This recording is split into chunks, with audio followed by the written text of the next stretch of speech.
días a todas, a todos. Gracias por loguearse, por estar hoy acá. Quiero simplemente tomar 2 minutitos antes de arrancar la reunión formalmente y dejarlos en manos de Hernán y de Vicente y los oradores que tenemos hoy, que son espectaculares. Buenos días, Hernán. Buenos días, Vicente. Hola Buen Marian, día, ¿cómo andás? Mariana. Buen día. Muy bien, muy bien. Bueno, contarles acá a todo el público del día de hoy y bueno, que esta es una reunión de comisiones de estudio de la Asociación Argentina de Ética y Compliance. Y para los que no conocen la asociación todavía, les queremos contar que somos una asociación sin fines de lucro, que tenemos más de 15 años trabajando en Argentina, que nuestro objetivo es promover la adopción e inspirar el uso de las mejores prácticas en materia de ética y cumplimiento, y entendemos que las prácticas de las organizaciones tienen que ajustarse tanto a las normas y a las regulaciones aplicables como también a los principios éticos y de buenas prácticas de gobierno, control y transparencia. Nacimos con un lema que es lo correcto debe primar sobre lo conveniente, y a lo largo de los años desarrollamos un segundo lema, que es que somos apasionados y apasionadas por hacer lo correcto. Quiero contarles que la asociación tiene una certificación internacional en ética y cumplimiento que damos junto con la Universidad de UCEMA. Tenemos 24 ediciones, estamos cursando, perdón, 25 ediciones, que es la que estamos empezando ahora este año, que de hecho ya empezó la semana pasada.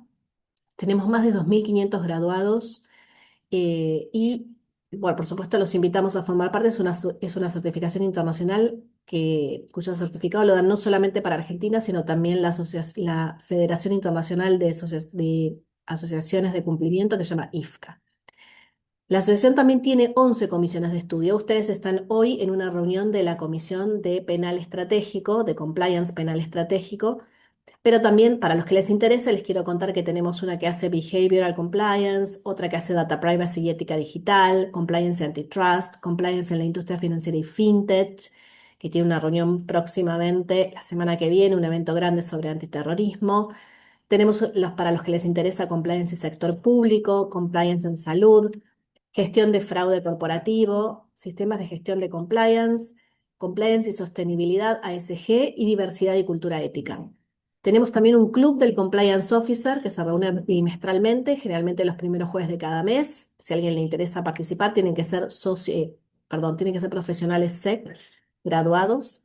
Tenemos un grupo de alumni donde también nucleamos a todos los graduados SEX. Si no están anotados en el grupo, los invitamos a que lo hagan. Sofi, vas a poder postear si pones en el chat para que todo el mundo tenga el link para sumarse si todavía no están. Y contarles que también la asociación tiene un evento, mejor dicho, 2 eventos anuales, el encuentro público-privado que normalmente hacemos a mediados de año, y este año es el número 14, y también tenemos un congreso internacional que normalmente es a fin de año. Después les vamos a pasar bien las fechas para que también puedan participar. Tenemos una iniciativa de supervalores para llevar todo lo que son la discusión de valores éticos y la lucha anticorrupción a las escuelas, para trabajar con chicos de quinto, sexto y séptimo grado, para salir de nuestra burbuja y llevar este mensaje a las asociaciones y a las generaciones futuras. Queremos agradecer a nuestros sponsors que hacen que nos acompañen y nos apoyen para que podamos crecer nuestras actividades. Tenemos al Banco Galicia, a la Segunda y a TGS, que son nuestros sponsors oro, y a TGN, que es nuestro sponsor bronce.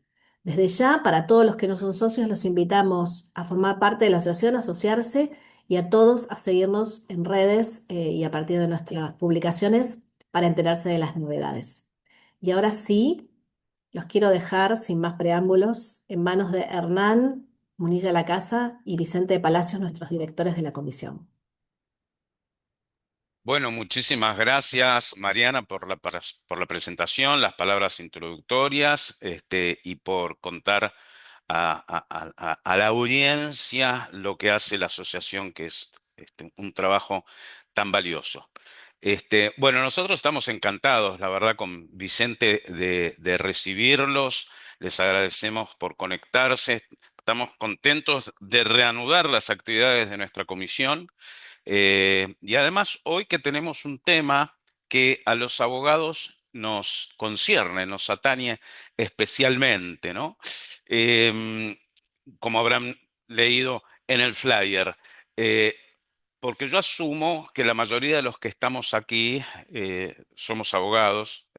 Espero que no todos, pero al menos sí, la gran mayoría. Y si estamos conectados en este espacio de la Asociación de Ética y Compliance, se supone que algo conocemos o entendemos de compliance. Es lo que se supone. Conocemos y hasta asesoramos en compliance.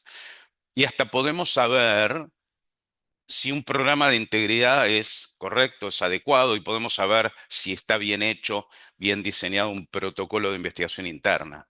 Es decir, que podemos hablar para los demás y asesorar en compliance, pero ahora es preguntarnos cómo estamos en casa, cómo nos llevamos los abogados con el compliance.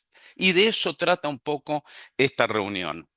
Porque la verdad, convengamos que los abogados no tenemos, no gozamos en este momento de una gran consideración, imagen o prestigio frente a la comunidad.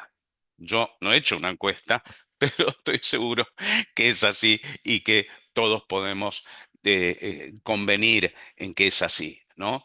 Este, eh, ¿Y esto por qué es? ¿Por qué es que pasa esto? Y yo creo que es por algunas malas actuaciones que no han recibido a lo mejor la corrección, la sanción, y todos vemos que cotidianamente algunos abogados se desenvuelven de una manera que por ahí no la compartimos y por ahí no está del todo claro si eso está bien o no está bien. Esta me parece que es la verdad, ¿no? Que, ¿por qué pasa esto? Es un diagnóstico que seguramente convenimos. Pero yo la verdad es que tengo preguntas. Yo, como la mayoría de las actividades que hacemos, yo genero preguntas. No las tengo la respuesta porque por eso invitamos gente que sabe. Pero yo diría, en este marco, en lo que es la actuación, el desempeño, el desenvolvimiento de los abogados en el ejercicio de su profesión. ¿Puede un abogado, me pregunto, puede un abogado, por ejemplo, celebrar su cumpleaños, hacer una fiesta, que es algo privado, pero hacerla en un lugar público e invitar, no sé, a un restaurante, a un boliche, a una quinta, donde a ustedes les parezca, a jueces y fiscales? Es decir, ¿puede un abogado hacer ostentación de sus contactos judiciales, más allá de lo que le corresponda a los jueces, ¿no? Porque eso es harina de otro costal. Si el juez puede ir o no puede ir, y ese, ya me anticipo, va a ser un tema que vamos a tratar en esta comisión, que es la próxima actividad para mitad de año, ¿no? Todo lo que tiene que ver con el código de ética que debe regir la actuación del Poder Judicial y que hay un proyecto que está a estudio, ¿no? Eso lo vamos a tratar a mitad de año en la próxima reunión. Pero los abogados también forman parte de esto. Entonces, yo digo, ¿puede un abogado exhibir esos contactos? ¿Puede un abogado, por ejemplo, en sus redes sociales referirse a causas en las cuales no interviene, en las cuales no participa y hacer críticas, cuestionamientos a la actuación de los jueces y fiscales? Críticas ácidas, aunque no participe. Y la contracara de esto, ¿puede, por ejemplo, un abogado que sí interviene en una causa como abogado defensor y que la causa está en trámite y publicar una columna de opinión en un medio periodístico refiriéndose a la causa, a la prueba que existe o que no existe en la causa y cómo tienen que fallar los jueces en ese asunto? Evidentemente, con la finalidad de influir en los jueces de las distintas instancias que van a tener que intervenir, aún a la opinión pública. Bueno, como estas yo puedo hacer miles de preguntas que tienen que ver con la actuación del abogado. Y ustedes las tendrán y podemos pasarnos toda la mañana haciendo preguntas vinculadas a esto. Simplemente estos son unos ejemplos. Ustedes verán que estos no son delitos. Yo no me estoy refiriendo a delitos, porque si cometieran los abogados delitos que no están exentos de cometerlos, para eso está el Código Penal y solución, ya la solución está a mano, no hay problema. Pero estos que no son delitos, ¿no? Y que yo tengo claro cómo, para mí sí, cuál es. es la solución, si está bien o no, pero navegamos en aguas un poco confusas. Yo también tengo muy claro para mí que un abogado que se roba a un cliente ajeno está mal, o como el abogado que, no se monta una operación de prensa para influir en determinados jueces está mal, o un abogado que le hace un regalo a un abogado interno de una empresa para asegurarse la contratación también, eso todavía no es delito porque el soborno entre privados no es delito. Pero eso no son delitos, son inconductas. Pero muchos vemos que estas cosas ocurren cotidianamente y es necesario saber si esto se puede hacer o no. Bueno, de esto es de lo cual vamos a hablar en nuestra reunión de hoy. De estos temas de la actuación del abogado en el desenvolvimiento de su profesión. ¿Hay un código de ética que rija su actuación? Sí sabemos que hay un código de ética que rige su actuación, pero ese código de ética es suficiente, es completo. ¿Es en verdad esto una cuestión de normas, de códigos más o menos completos? Y esa actuación de los abogados, ¿quién la juzga? La juzga un tribunal de disciplina. ¿Ese tribunal de disciplina verdaderamente se ocupa de estos temas? ¿Castiga a los abogados en sus inconductas? ¿Conocemos cuáles son las sentencias que dictan los tribunales de disciplina? Es decir, un cliente puede conocer los antecedentes de su abogado antes de contratarlo. Sobre estas cuestiones vamos a conversar entonces que nos parece que son de interés, como asimismo también de la actuación del abogado como compliance officer de una empresa y si pueden presentarse o no conflictos de interés que sea necesario resolver. Y hemos invitado entonces con Vicente a dos destacados abogados que se ocupan de estos temas, que se han ocupado de estos temas, que les interesa y que además los conozco hace muchos años y les tengo mucho cariño. Son dos amigos que son la doctora María Eugenia Talarico y Marcelo Gobi, que seguramente ustedes los conozcan. Les agradezco muchísimo que hayan aceptado esta invitación. Eh, Rápido, una pequeña presentación de ambos y ya les doy la palabra porque no han venido a escucharme a mí. Marcelo Gobi es abogado con diploma de honor, es ex profesor en la UCA en la Austral, es ex secretario del Comité Ejecutivo del FORES, es coautor de libros y codirector de la obra colectiva denominada Abogacía y Ética en el siglo XXI. Y por su parte, Eugenia Talarico es abogada, experta en integridad financiera y en prevención de lavados de activos, fue vicepresidente de la UIF en el periodo 2016-2019, fue miembro del Tribunal de Disciplina del Colegio de la Abogacía, y por eso nos interesa mucho también su visión en el aspecto, y miembro del Jurado de Enjuiciamiento de Magistrados en el Consejo de la Magistratura de la Ciudad de Buenos Aires. Bueno, entonces la idea es que expongan, primero empezaría Marcelo, luego seguiría Eugenia sobre estos temas, y luego tendremos un espacio para las preguntas de ustedes, que siempre son tan interesantes. No debiera llevar esta reunión más de 1 hora y 10, 1 hora y cuarto como muchísimo, para que cada uno pueda retomar sus actividades. Así que, de nuevo, muchísimas gracias, Marcelo y María Eugenia. Para nosotros es un honor contar con su presencia hoy. Marcelo, tenés la palabra. Buenos días a todos. Gracias a la asociación por la amable equivocación de haberme invitado, y a los amigos y por el privilegio a esta edad tan tardía, de poder haber aparecido en un cartel al lado de Eugenia. Yo esto la verdad que no me lo esperaba. Mamá está muy orgullosa. Eh, el hecho de ser yo un electrón suelto en este tema, es decir, no tener que agradar ni desagradar a ningún cuerpo, a ninguna firma, a ninguna corriente de nada, me da algunas libertades. Y sobre todo, me permite cambiar de opinión después de hablar con otro, de escuchar a otro, que espero que esto ocurra con ustedes. Yo cuando me voy a dormir me doy cuenta de que ese día no he cambiado de opinión en nada, me angustio, digo, caramba, hoy he vivido en vano, no aprendí nada. Así que estoy seguro de que ustedes van a permitirme que yo cambie de opinión en algunas cosas. Eh, Voy a tratar de no ser, porque sé que hay participantes que no son argentinos, de no ser tan localista y mucho menos porteño-céntrico, pero voy a partir de lo que conozco más de cerca, aunque sé que en otros lugares de Argentina y de Latinoamérica las cosas no son tan diferentes al respecto. Pero sería bueno que lo enriqueciera gente de otros lugares. Eh, una señora va a un organismo de defensa del consumidor. Todos sabemos que eh, la protección, las normas específicas, ¿no? Alguien se dio cuenta alguna vez que la protección del consumidor era necesaria, que no bastaban los códigos en materia de contratos, porque había en la relación de consumo asimetría de la información.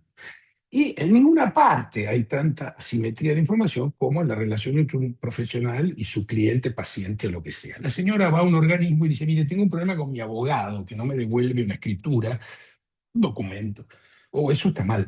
Bueno, quiero hacer una denuncia. No, en Argentina eso no se puede porque la ley de defensa del consumidor, si bien reconoce que es una relación de consumo, dice que no se le aplica a las relaciones entre un cliente y un profesional liberal en la medida en que haya un colegio, una institución que controle la disciplina. No es aplicable. Ah, ¿y eso dónde funciona? Bueno, acá en la Ciudad de Buenos Aires, en la Avenida Corrientes, hay un lugar que se llama Colegio.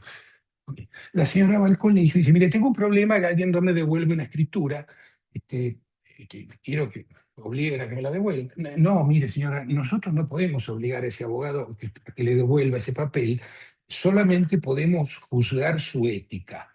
Ah, caramba, ¿y eso quién lo va a hacer? Bueno, un tribunal integrado por qué? Abogados.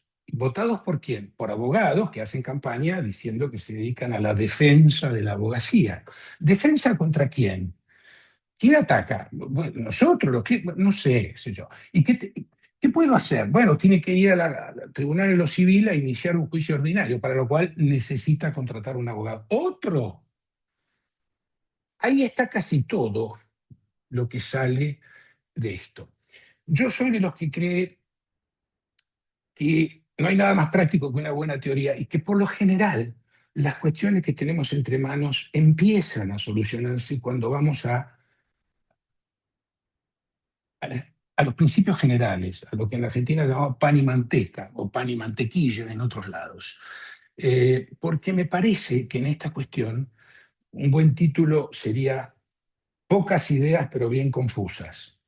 Y yo voy a tratar de repasar esas ideas que creo que son pocas, pero bien confusas, a partir de estas cosas que pasan. Primero, desde la literatura se adjudica a Orwell haber postulado que así como las ideas corrompen el lenguaje, también el lenguaje puede corromper a las ideas, ¿no? Las palabras que usamos. Abogados auxiliares de la justicia. No me parece, porque algo auxiliar es algo que es bueno tener, nice to have. No sé, yo tengo que tener demasiada mala suerte para no poder utilizar mi automóvil el día que no tengo un neumático auxiliar. En general voy a poder. En cambio, el abogado es imprescindible en nuestro sistema. No es auxiliar, es parte, integra ese sistema.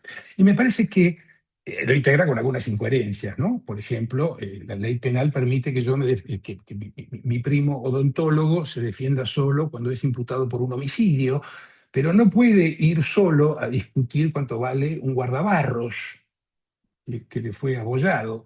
Ni siquiera puede ir solo a discutir confidencialmente delante de un tercero que no tiene ninguna facultad para resolver, es decir, un mediador, el valor del guardabarros. Ni siquiera puede ir a decirle al mediador que no tiene ganas de ocuparse del guardabarros, porque si va sin un abogado, el Ministerio de Justicia lo multa, hace de cuenta que no fue, ¿eh?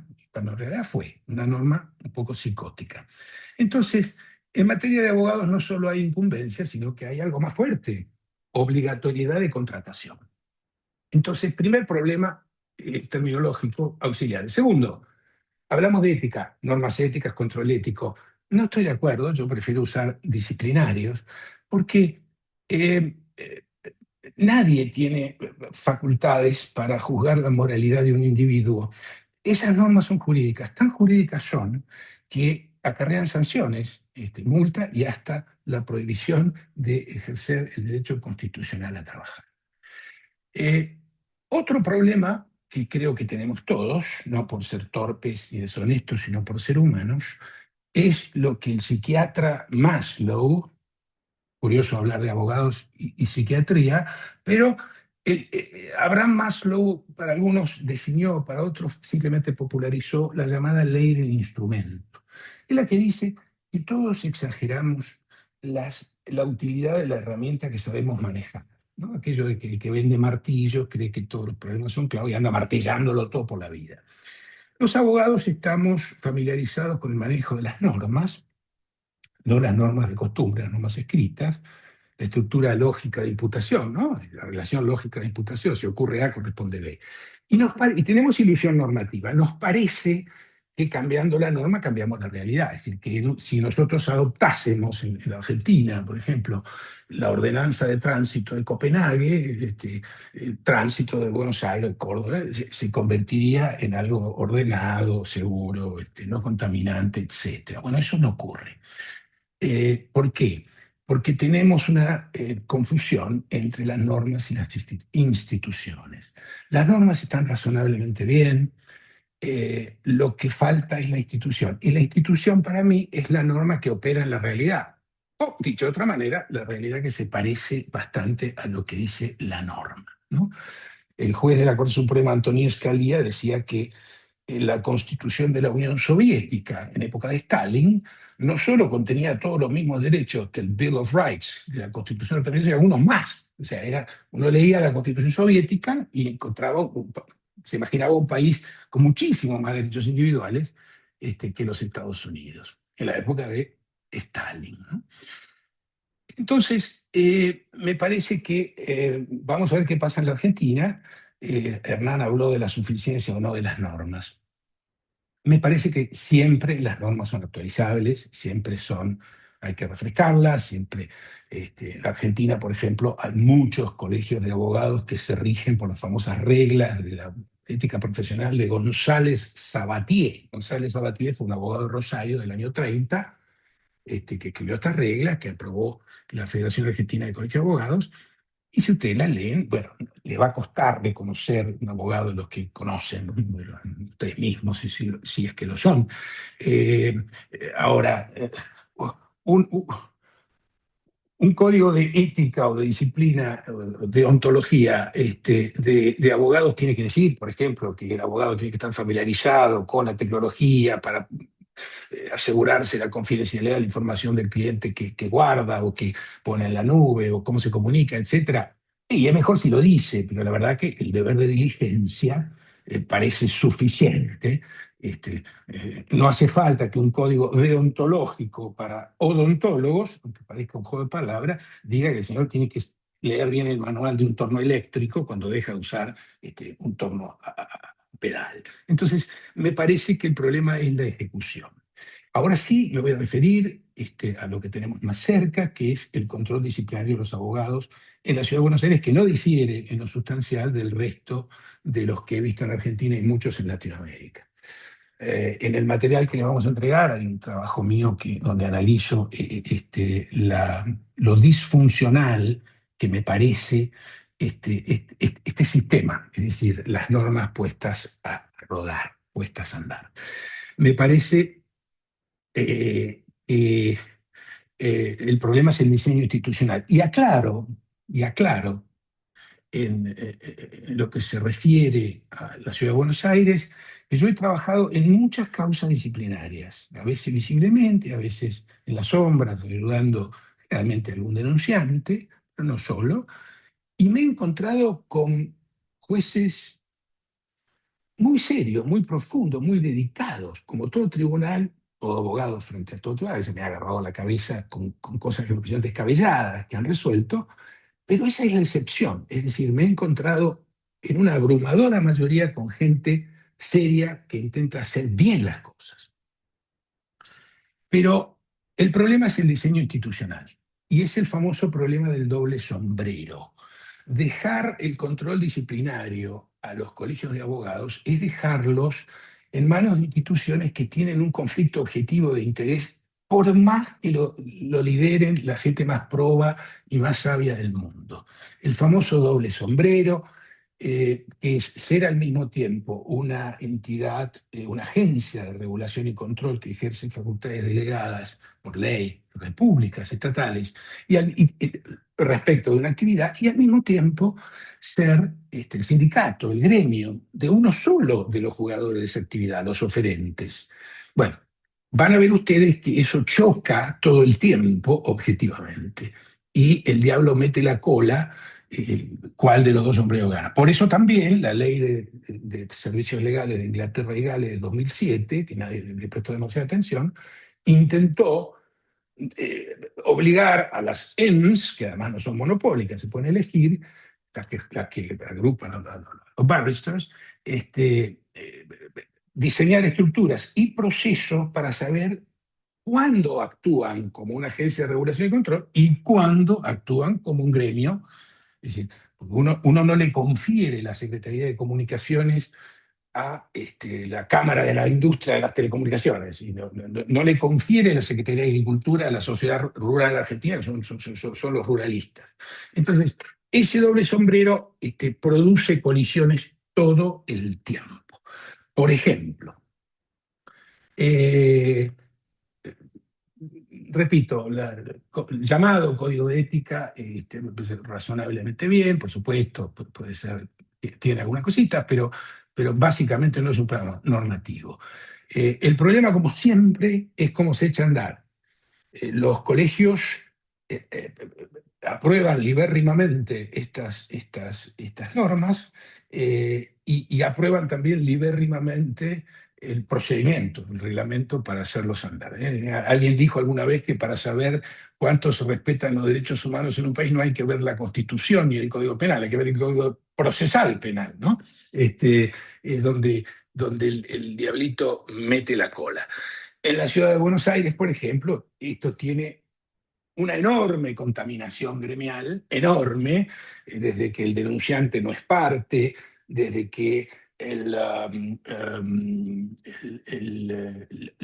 las absoluciones no son recurribles. Es decir, tenemos un organismo administrativo, bueno, un ente no estatal de derecho público, como lo han bautizado los administrativistas, que se supone que tiene un interés, porque el colegio incluso puede ser denunciante, pero si al señor lo absuelven, ya no hay más interés, es decir, son irrecurribles.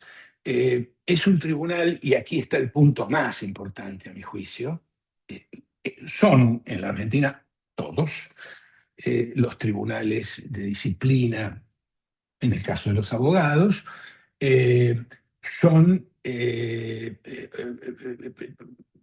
hemos hecho el milagro de crear tribunales opacos, tribunales que funcionan con secretismo. La función de cualquier tribunal es solucionar un problema, pero también, tal vez más importante, decirle al resto de la humanidad cómo se tiene que portar, generar precedente. En la Argentina interpretan que las suspensiones y las exclusiones o expulsiones de la matrícula, que son excepcionalísimas, eso sí hay que mostrarlo, pero todo lo demás permanece en secreto. De modo tal que si Hernán quiere contratar a un abogado para su firma, no puede saber que ha tenido, por ejemplo, 10 sanciones menores disciplinarias. Un cliente no puede saberlo. En Estados Unidos, la mayoría de los estados pone el nombre de un abogado y le da todo el récord de actuaciones disciplinarias. Me parece que ese es un tema importantísimo. Yo he pedido por escrito la jurisprudencia. ¿Cuál quiere? ¿Qué quiere? ¿Por qué? No me dé los nombres, pero no se puede. Entonces, fíjense que una persona en la Argentina que integra el directorio, consejo de una sociedad anónima y es objeto de un sumario de la Comisión Nacional de Valores, porque la empresa es cotizada, bueno, el inicio del sumario se publica y su resolución en cualquier sentido también. En cambio, cuando alguien ejerce una profesión licenciada, sujeta a licencia, es decir, algo que no puede hacer el resto de la humanidad, Y que además es de obligatoria contratación, porque en la Argentina no existe el litigante pro se, como existe en el mundo anglosajón, pues eso permanece en secreto. Es decir, el elemento gremial lo contamina. Finalmente, los jueces contribuyen a estas pocas ideas, pero bien confusas. Eh, eh, y generan más confusión, digamos, porque todas las apelaciones en la Ciudad de Buenos Aires a las sanciones disciplinarias, las sentencias del Poder Judicial que lo revisa en grado de apelación empiezan con un cliché diciendo, mire, nosotros tenemos que presumir que el colegio tiene razón, solamente podríamos intervenir en caso de gran arbitrariedad o violación del derecho de defensa, etcétera. Bueno, la Corte Suprema de los Estados Unidos en 2015 ha dicho exactamente lo contrario. Ha dicho que cuando estos colegios profesionales creados por ley son gestionados por activos participantes en el mercado, hay que mirar lo que resuelven con nariz arrugada. Y por eso también en Europa, el Tribunal de la Unión Europea dos veces, el Tribunal Superior de España una vez, han dicho que los colegios de abogados, en los casos de, por ejemplo, investigación de conductas anticompetitivas, tienen que ser mirados o categorizados como asociaciones de empresas, es decir, como cámaras. Contribuyen. Y estas, y ahora termino en serio, estas pocas ideas pero bien confusas drenan, porque les doy nuevamente dos anécdotas que me pasaron con intervalo de pocos meses. La primera, pedí tres traducciones, o mejor dicho, presupuestos o propuestas de servicio a tres personas que sean traducción. Las tres me dijeron que debían cobrar como honorario, estaban obligadas a cobrar lo que sugería el propio colegio de los traductores, de su propio sindicato, una actividad absolutamente de cartelización, y dos de ellas me dijeron que eso era por razones éticas, es decir, alguien que cree que tiene respecto de un colega una obligación ética y le pasa la factura de su cumplimiento a un tercero, que es el cliente. O sea, Aristóteles se revuelve en su tumba, ¿no? Con su ética ni coma con la mano. Y en segundo lugar, el Colegio de los Notarios, de los Escribanos de la Ciudad de Buenos Aires, en su Código de Ética, artículo cuarto, tiene una norma que dice que es una infracción ética que un notario mejore el presupuesto de gastos y honorarios que hubiera elaborado otra notaría. Es decir, hemos confundido lo disciplinario, si quieren llamarlo lo ético, con una cortesía entre colegas. ¿Quién paga la factura? Pues el cliente. Nos hemos olvidado de los clientes. Yo diría que es muy difícil que los propios eh, integrantes de las corporaciones profesionales mejoren estas cosas. Es muy difícil. Por eso en Inglaterra han puesto en el máximo nivel regulatorio de la abogacía un Consumers Panel, un panel de consumidores. Antes de tocar un un tema grueso regulatorio de la profesión, hay que escuchar a los que se supone representan a los clientes. Eso en cuanto a las que me parece son pocas ideas, pero bien confusas, que me parece contribuyen a que no exista demasiada confianza en la profesión de los abogados. El detalle o las sugerencias o la referencia explícita a lo que es la función de compliance la dejo en manos de Hernán para no excederme en el tiempo. Gracias. Pero muchísimas gracias, Marcelo. La verdad, te seguiríamos escuchando encantados todo lo que tenés para comentar. Así que, pero es verdad que hay que respetar un horario y el horario de todos. Así que luego seguramente te harán alguna pregunta. María Eugenia, te escuchamos. Muchas gracias. Bueno, muy buenos días. La verdad que para mí es muy lindo volver a ver a muchos amigos después de de toda una actividad que me tuvo como en otra vida, diría casi, pero, pero bueno, acá estoy compartiendo un panel con Marcelo, que cuando tuvimos esta previa a mí me resulta tan interesante escucharlo con la mezcla de anécdotas y citas, y la verdad que Marcelo, un placer estar acá con vos. Y bueno, y uno prepara algunas cosas y después de escucharlos a ustedes, obviamente voy como redefiniendo lo que me parece por ahí más interesante para ir tomando algunas notas de todo lo que se está diciendo. Y obviamente me gustó lo que dijo Mariana respecto del objetivo de la asociación, que tiene que ver con algo tan simple como es hacer lo correcto, porque de reglas y de normas estamos llenos, y quizás ese desvío o ese interés contrapuesto que surge de un tribunal de abogados elegidos por abogados y para abogados podría ser corregido si la instancia judicial tomara una actitud diferente frente a convalido todo lo que el Colegio de Abogados dijo, porque ellos se juzgan a sí mismos y en definitiva acá no hay nada que corregir, porque obviamente si esa instancia judicial funcionaría distinto, por ahí obviamente tendríamos más sanciones. Que, ¿qué objetivo perseguirían para corregir desvíos éticos de los abogados? Las sanciones por los estándares internacionales tienen que ser efectivas, proporcionales y disuasivas. Y si nosotros no tenemos publicidad de lo que sucede en el Tribunal de Ética del Colegio de Abogados de la Capital Federal, que es el más importante y en general el que más o menos sigue en el resto de los colegios de las provincias, me parece que tenemos un problema de lo disuasivo, de lo que es la regla ética, que se podría suplantar quizás con lo que también Marcelo en un momento decía, los comités consultivos que funcionan en algunos colegios y que frente a un comportamiento se lo pone en consulta y sale la regla que deberíamos tratar de obedecer.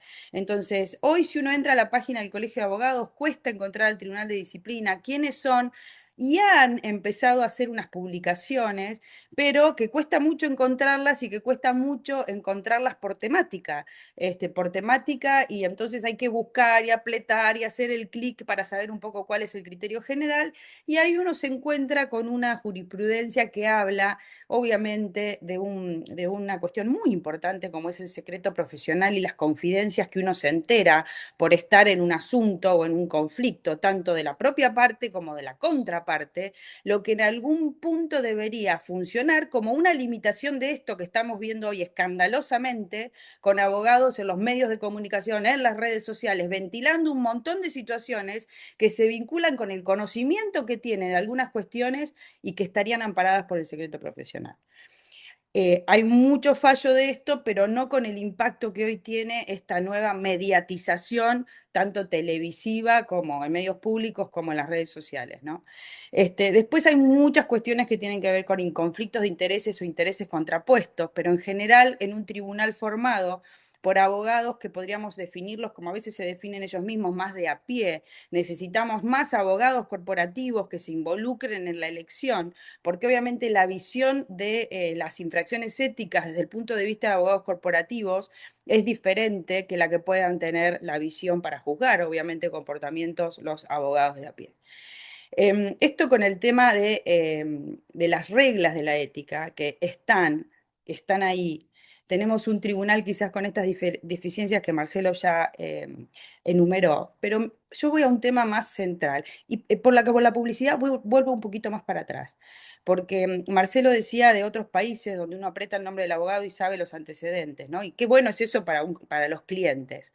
Los abogados tenemos obligaciones para los clientes, para con el proceso, para con los jueces, o sea, hay distintos ámbitos dentro de los deberes y obligaciones que tenemos los abogados desde el punto de vista ético. Esa publicidad acaba de ser restringida en un lugar donde nosotros, cuando estuve en la gestión de la UIF, luchamos mucho para publicar, porque había todo un tema como, ¿vieron cuando estigmatizan a los alumnos que no se puede tener cuadro de honor porque eso era estigmatizante, esta idea loca que tuvimos que escuchar mucho tiempo? Bueno, no se podían publicar las sanciones porque, claro, el impacto de leer que un banco, un escribano o un contador fue sancionado en materia de lavado de dinero es muy fuerte. Bueno, acaba de ser restringido el acceso a la publicidad de las sanciones por lavado de activos en el marco de las facultades regulatorias de la UIF a 5 años por un planteo de Elstein, según leo en algunos medios. O sea, vamos a tener 5 años de antecedentes, lo que no me parece suficiente para juzgar, obviamente, si alguien ha tenido un problema con esta normativa. Bueno, la publicidad es esencial para poder, obviamente, también disuadir del comportamiento, tiene que ser acomodado, ético, de acuerdo a las reglas. Ahora, acá vamos a otro tema que es la realidad y es la falta de ejemplaridad tanto en la autoridad judicial como en los otros actores del sistema judicial. Comparto que no somos auxiliares, que somos parte del sistema judicial, que somos los abogados. Porque la falta de ejemplaridad ha reemplazado las reglas por el lobby, la rosca. Entonces acá tenemos el cumplimiento de la ley y de las reglas con organismos de revisión o de control que no funcionan correctamente, con las reglas del lobby y la rosca, donde si nosotros leemos el reglamento para la justicia nacional en la Argentina, el desempeño de los jueces tienen que tener dedicación exclusiva, no pueden ejercer el comercio, solo pueden dar clases en las universidades, no pueden ejercer la profesión liberal ni asesorar a nadie por fuera de los tribunales, porque eso compromete la independencia. Y acá aparece un valor, que es la independencia del juez, pero también la independencia de los abogados, donde si vas a las reglas éticas de la mayoría de los colegios, leí los de San Isidro, pero bueno, la del Colegio de Abogados de la Ciudad, que engloba a muchos que lo han copiado, el abogado debe guardar independencia frente al cliente, el poder público, los magistrados, las autoridades frente a las que está actuando, y sin embargo acá el poder del lobby y la rosca parece que obviamente el abogado es más piola, logra más resultados, si tiene este acceso en fiestas, cátedras, donde se mezclan y donde hay toda una industria del lobby a partir de si pertenece o no pertenece a la cátedra, cócteles en embajadas y todo el espectáculo que estamos viendo en la Argentina y que obviamente quizá la referencia a la última fiesta aparentemente en esta quinta, con un juez de la casación que ha conseguido ahora que se le renueve el pliego después de los 75 años y cuyo hijo es ministro de Justicia. Entonces me parece que acá hemos perdido un poco el rumbo, pero lo que tiene que ver es con la ejemplaridad, porque si uno lee, como decía Marcelo Gobi, las reglas de la ética, no hay ningún abogado casi que se le parezca. Acá un salto, obviamente cuando uno generaliza, afecta a personas como Vicente, como Hernán y muchos abogados y muchos jueces que tienen un comportamiento ejemplar, pero que en el fondo hoy, frente a una generalización en el comportamiento tan desviado, nos hace sentir a veces como si los que estuviéramos fuera de órbita fuéramos nosotros, o sea, las personas que se comportan con la prudencia debida, con la confidencialidad de vida, el resguardo de los intereses de los asuntos en los que nos involucramos. Hay en una de las reglas que leía, se exige a los abogados tener estudio para poder atender a sus clientes con un resguardo en la privacidad que hace. Incluso está la sugerencia de no atender en bares. Fíjense el cuidado que hay que tener cuando un abogado atiende un asunto, se involucra en un caso, y esto obviamente está totalmente desvirtuado por la realidad que tiene que ver con ejemplaridad, con educación, porque la idoneidad como una de las condiciones para llegar a la magistratura también se transformó en una condición casi aleatoria, cuando la rosca política obviamente es también la que está designando los jueces. Y esto no es menor porque condiciona el funcionamiento de todo el sistema. Así como yo digo a veces que si los gobernantes fueran ejemplares e hicieran de la moral una política de Estado, todo eso desparrama hacia las contrataciones públicas, las licitaciones, la designación de funcionarios. Lo mismo pasa con los principales gestores del sistema judicial, que son los jueces y los fiscales. Así que, en definitiva, Hernán, un poco a la conclusión de las preguntas que hacías al principio, creo que esto no es un tema quizás de reglas o de un buen funcionamiento de un tribunal de ética o de disciplina, que tiene cosas para corregir, la publicidad, algunos criterios en la aplicación de las normas que existen, sino también esta corrección de parte del Superior Judicial, sino que tiene que ver con un problema cultural de desvío, donde ya hay muy pocos abogados, en donde la cátedra de ética y de cumplimiento ocupa el último lugar en el último año, y ahí vamos viendo, pero yo creo que pasa por otro lado, pasa por el lado en cómo se ha degradado nuestra sociedad, la sociedad de las normas, la sociedad de la ley, para transformarse obviamente en un país casi al margen de la ley, y eso nos involucra a todos, con lo cual, bueno, espero que los que adoptamos otro camino persistamos en esto, aunque a veces no sé, uno se siente como, no quiero decir la mala palabra, pero se siente como fuera de moda, si se quiere, y volvamos a ese camino de mayor orden, de mayor ética, de mayor decoro, de mayor prudencia. Miren las palabras que estoy mencionando para cuidar los intereses de nuestro cliente, el fair play en los procesos, y obviamente poder hacer justicia, que en definitiva es el marco en el que nos desenvolvemos en el cumplimiento de nuestros deberes, ¿no? Así que bueno, fui un poco más rápido que Marcelo para dar un poco de espacio también a las preguntas, que me parece muy, muy rico cuando empieza ese ida y vuelta. Y después, bueno, decirles que Marcelo me avisó que puso en el clip de material un trabajo mío con el que no está de acuerdo y hubiera sido un debate buenísimo eso, los abogados como sujetos obligados de las normas de prevención de la UIF. Algunos han quedado incluidos ahí, así que bueno, por ahí algún día podemos hacer una charla también sobre ese tema. Así que bueno, muchísimas gracias y obviamente ahora esperamos el intercambio. Bueno, Muchas genial. gracias. Gracias, Eugenia, ¿eh? Buenísimo. Vicente.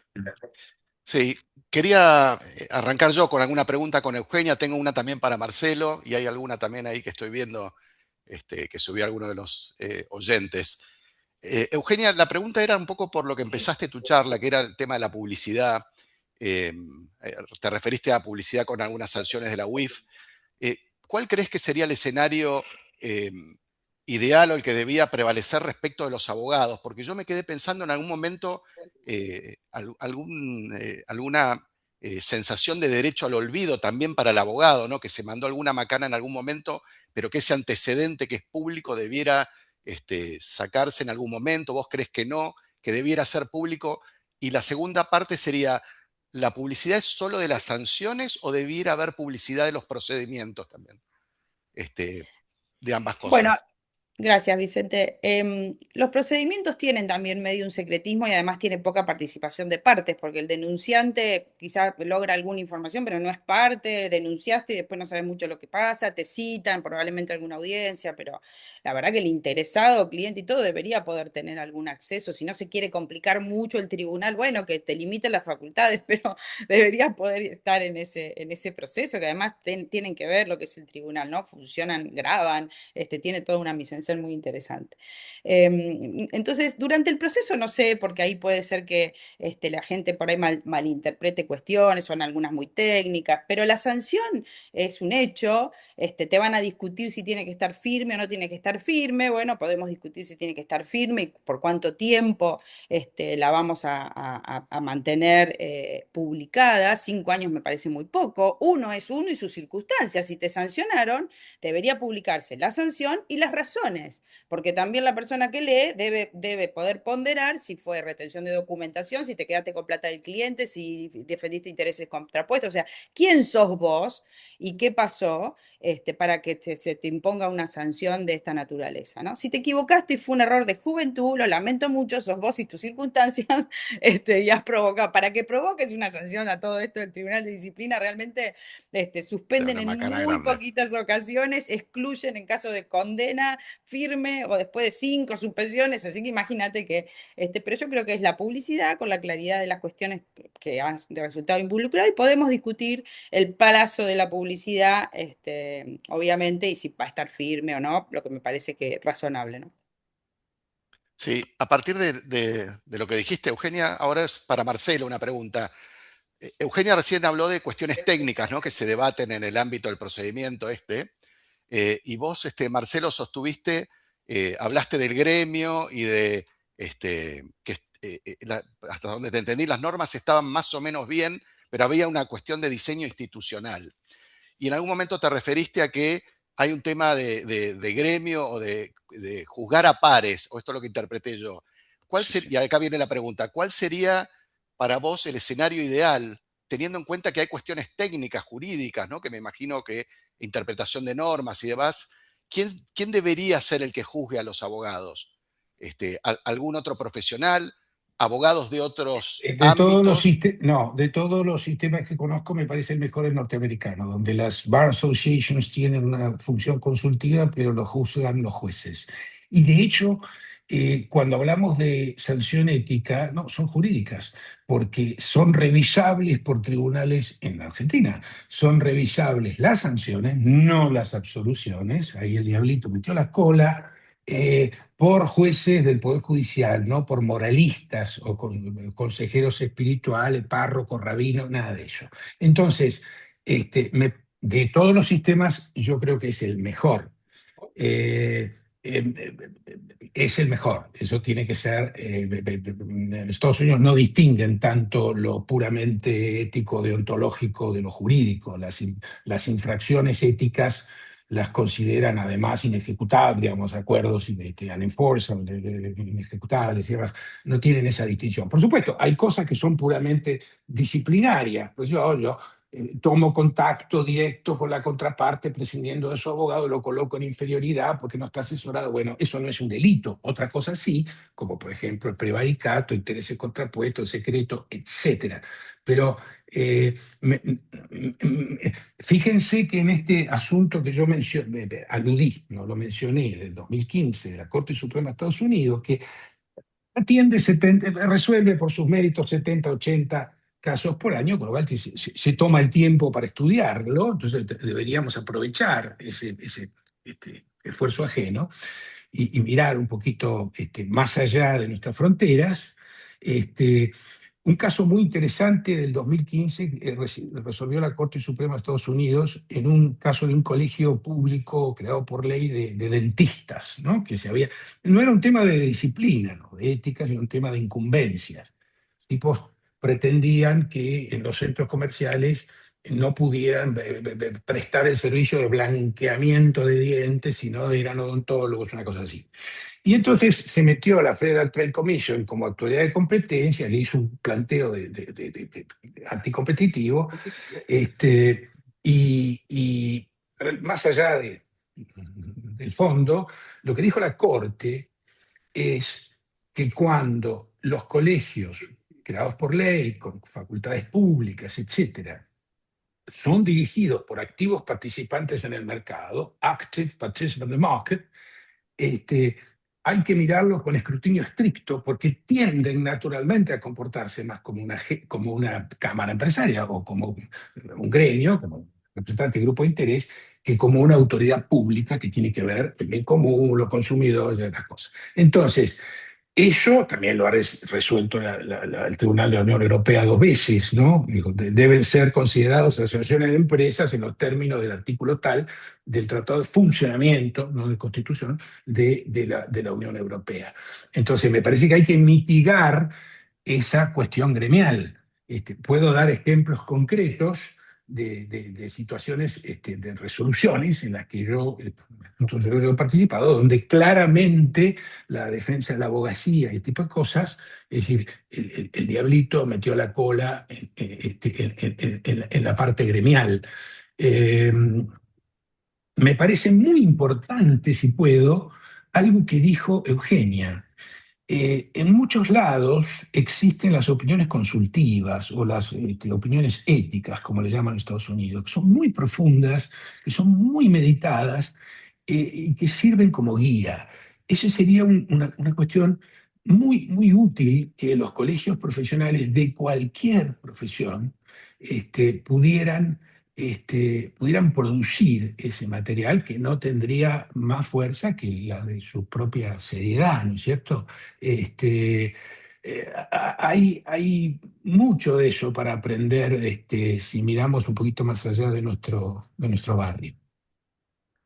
Genial. Buenísimo. Escúchame acá, hay una preguntita que le traslado a Eugenia, de Julio Fonrush, que siempre nos sigue tan fielmente en todas nuestras reuniones, que dice, ¿no interpretarías que el Poder Judicial debería tomar una intervención concurrente y más activa en materia disciplinaria?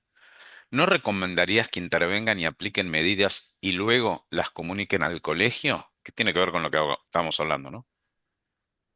Claro, bueno, un poco lo refería Marcelo como el sistema más ideal, que por ahí es lo que sucede en Estados Unidos. Acá a veces hay sanciones, ¿eh? Las cámaras y demás aplican algunas sanciones cuando ya te pasás de, digamos, en lugar de estrategias de defensivas o recursos, empieza a ser una máquina de obstruir los procesos.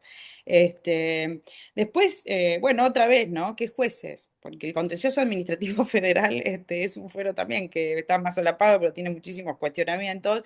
Entonces tenemos un problema en el sistema, que es un poco lo que decía de ejemplaridad, leyes y no tráfico de influencias, prevarica todos los otros, porque a veces es un tema ético, pero estás muy en el filo en algunas cuestiones. Y después agregar un poco también a lo de Marcelo, más allá de la pregunta, algunos artilugios de los tribunales cuando, por ejemplo, un abogado muy reconocido, incluso presentándose como abogado, puede injuriar, referirse a otros abogados de una manera muy descalificante, y si vos llevas esos asuntos al Tribunal de Ética, te dicen, esto no es un fuero personal, ¿eh?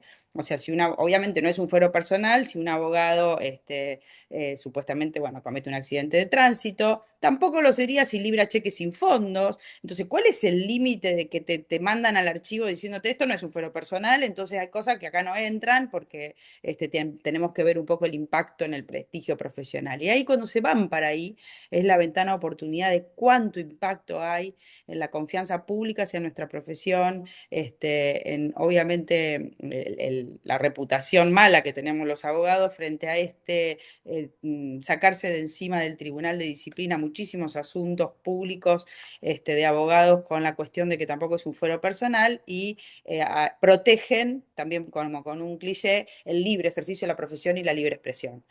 Digo porque se están sucediendo muchos casos con el tema de la publicidad, los medios de comunicación, las redes sociales, donde me parece que necesitamos un ayornamiento porque esas correcciones también obviamente mejoran el clima que tiene que ver con la confianza que hay que tener en los abogados y la reputación misma, ¿no? de todos los abogados. Perfecto. Vicente, Hay, ¿querés agregar algo? sí, hay una última pregunta que toca el tema de la prescripción. Voy a leer la última parte de la pregunta a ver si vos, Euge, habiendo intervenido, ¿no? Sí. En el Tribunal de Disciplina, que habla de, ¿no sería mejor discutir la prescripción de la denuncia, debe ser del plazo para hacer la denuncia, que suele ser de un año por mala praxis? ¿Vos viste cuando interveniste en el colegio en algún tema de plazo corto de prescripción? ¿Debería modificarse? ¿Sabés Este, qué? A ver, tengo que contestar sinceramente porque no me acuerdo haber aplicado muchos archivos o planchas, como le dicen, por temas de prescripción, o la otra cuestión que ahora surge, que es el famoso tema del plazo razonable en el juzgamiento ¿no? No recuerdo muchos asuntos de intervención, digamos, de archivos, y se cuidan mucho. En general, la Secretaría del Tribunal, que es la que organiza el trabajo de los que desempeñan este cargo, además que también ese puede ser un tema a analizar, ¿no? Porque los que resultan electos están ad honorem, van una vez por semana, realmente esto es así, a trabajar para hacer las audiencias que la Secretaría preparó, más allá de que cada uno tenga asignado, así se divide la tarea, asignan los expedientes en los distintos miembros del tribunal, pero después es la Secretaría la que lleva adelante esto, y vos vas una vez por semana a desempeñar esta tarea, o cuando el Pleno del tribunal te llama una vez cada tanto, porque ahí se deciden las exclusiones. Entonces, más allá de que no me acuerdo el tema concreto de esto, y en general creo que hay mucha atención para que esto no suceda y que haya actos de impulso para que esto no suceda, no en muchos organismos pasa esto, ¿no? Que se amontonan y que se prescriben. Eso en general no se ve en el Tribunal de Ética, pero sí se ve esto de que por ahí, como no tienen dedicación exclusiva, no hay remuneración y demás, bueno, es una actividad que se va dando muy de a cuentagotas, ¿no? Funciona así el tribunal. Perfecto. Bueno, buenísimo. Yo Sí, creo que para ella, si me ¿querés agregar, permiten Marcelo? dos temitas que los punteo nada más. Uno de ellos en materia de un trabajito mío que les agrego y que está ahí, que se llama sanción disciplinaria a un abogado por la conducta de otro, que así ocurrió. Es el tema la famosa idea de que estas normas están pensadas nada más que para el abogado individual, como si trabajaran todos solos. La falta de atención a lo que es la firma o bufete o despacho o estudio o escritorio en Venezuela, como quieran llamarle. ¿Por qué?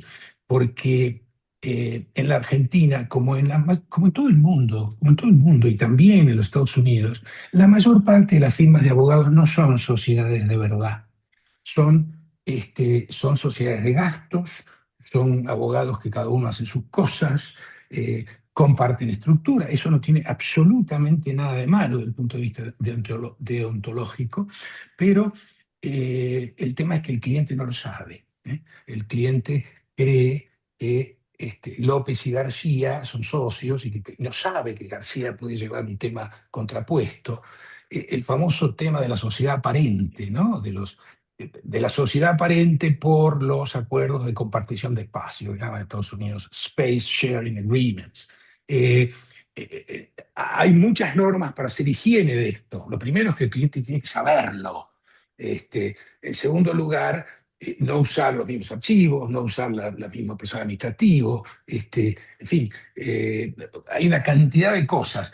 Cuando el Colegio Público de Abogados de la Ciudad de Buenos Aires decidió, la única vez que yo supe que decidió analizar el fenómeno de la firma y cómo se transmiten y en qué medida las infracciones disciplinarias cometidas por un individuo a la responsabilidad disciplinaria, no civil, de todos los demás, fue el caso de una prominente firma de abogados de la Argentina, una de las dos o tres más grandes, y lo hizo horriblemente mal, a mi juicio, y horriblemente, de una manera horriblemente injusta, y suspendió 6 meses en la matrícula a un señor que no tenía nada que ver, ni en la supervisión, ni en el reparto interno de tareas, ni nada, cosa que había hecho otros profesionales. Eso está comentado. Me parece que eso es un punto. Después, vuelvo con las anécdotas, porque en definitiva lo que pasa es lo importante. La persona que administra el sitio donde yo vivo, hace 2 días me dijo, estoy muy preocupada, porque nuestro abogado concilia o tranza o acuerda reclamos laborales muy caros, de gente que ha trabajado muy poco, que no tiene mucho sentido. Me está saliendo muy caro esto. Entonces yo le dije, Garganta Profunda, el soplón de Watergate, que parece que nunca lo dijo, es un invento de una película, pero el famoso siga el dinero, ¿no? Follow the money. No, no te pregunto cuánto cobra nuestro abogado, te pregunto cómo cobra. Un porcentaje. ¿Un porcentaje de qué? De lo que acuerden, pero somos demandados. ¿A usted parece que el conflicto interesa acá? Tipo, cuanto más caro arregla para su cliente, bueno, eso no está prohibido en ningún lado. Pero, no, pero me dijo que era la ley. No, la ley es cuando no hay acuerdo. Si otra gente cree que hay una ley de aranceles, por ejemplo, en materia de notarios en la Ciudad de Buenos Aires, el arancel notarial es un cuento, no existe.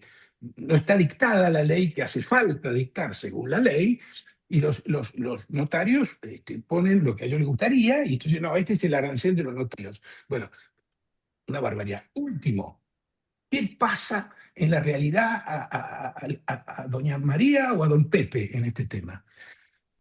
Todos los días vemos fallos que declaran desierto un recurso de apelación. Es un tribunal de apelación que dice, mire, no sé si esto está bien o mal, pero este recurso no cumple con el requisito técnico de ser una crítica concreta, razonada de cada una de las partes de del fallo que usted considera equivocado. Entonces, esto no es una apelación, ni la voy a tratar, lo declaro desierto. ¿Cierto? Es como, bueno, el paciente se murió, pero no se murió por el riesgo quirúrgico, se murió porque el cirujano no desinfectó el quirófano o no lo anestesió. O sea, eso no es una apelación. ¿Cuántas sanciones disciplinarias, ni hablar de casos de responsabilidad civil por mala praxis, cuántas sanciones disciplinarias conocen ustedes por una denuncia de un cliente cuyo abogado en realidad no apeló, no sabía apelar? No es que no tuvo razón y el recurso de apelación después, por sus méritos, fue, por supuesto, rechazado. Entonces, hemos escrito los abogados las normas de consumo y hemos desprotegido al cliente del cual vivimos. Esa sería mi conclusión. Bueno, genial. Muchísimas gracias entonces, para ir cumpliendo con los tiempos y que cada uno pueda retomar sus actividades. Les agradecemos muchísimo una vez más a Eugenia y a Marcelo por su gentileza y haber compartido sus opiniones con nosotros. Y la verdad que fue un tema súper interesante. Muchísimas gracias, y muchas gracias a todos los que se conectaron.